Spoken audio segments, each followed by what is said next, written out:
Okay, I'm going to be posting this assignment to Google Classroom. It is called Depositional Environments. And so at the beginning, you're going to create a title slide. You're going to make it pretty, you're going to make it themed like the title of the assignment. This is an individual assignment. I gave you an example slide. This is the geological formation is cross-bedded sandstone. So I added an image of cross-bedded sandstone. I filled out where you can find cross-bedded sandstone. It's found quite a few places, but I included Zion National Park, Utah. The formation in Zion National Park, Utah is called the Navajo Sandstone. The age of the Navajo Sandstone is about 200 million years old. And then the current depositional environment of where this would normally occur would be sand dunes.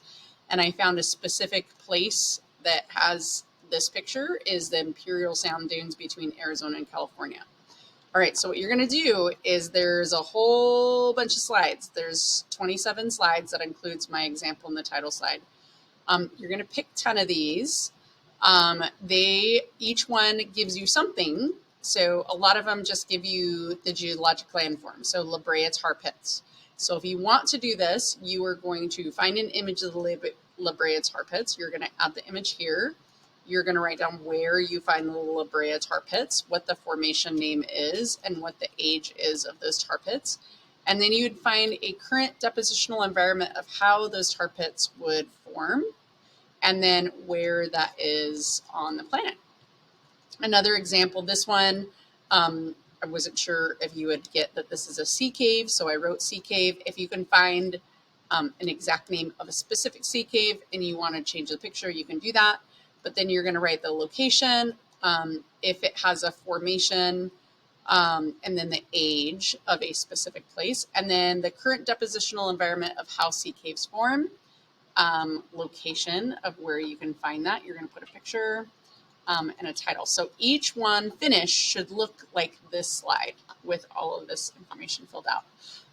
This one shows the Great Lakes.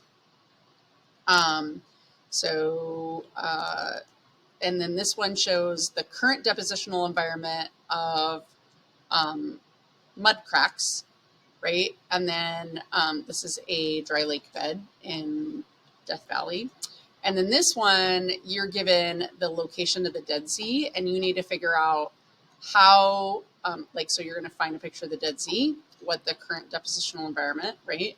And then geologic landform that the Dead Sea eventually will turn into, and then the location, formation, and age of that. So each one is just a little bit different. Here you have a famous image. If you don't know what it is, you can skip that one if you want to. But there are a lot of like really interesting ones. There's some that are particular to Idaho. Some like the Melon Gravels is particular to Idaho, and so is the Oolates. I learned about that from Brody's parents in the basketball game. But there's a lot of different ones. I highly recommend if you did the bucket list, and you did U-shaped glacial valley on the bucket list for like maybe you did Yosemite National Park. Don't do it on this. And I don't want this to be like, oh, I'm choosing it because it's easy because I already researched it. I want you to choose something that you don't know about so that you can learn a little bit more. All right, so this is your assignment while you have a sub, and it is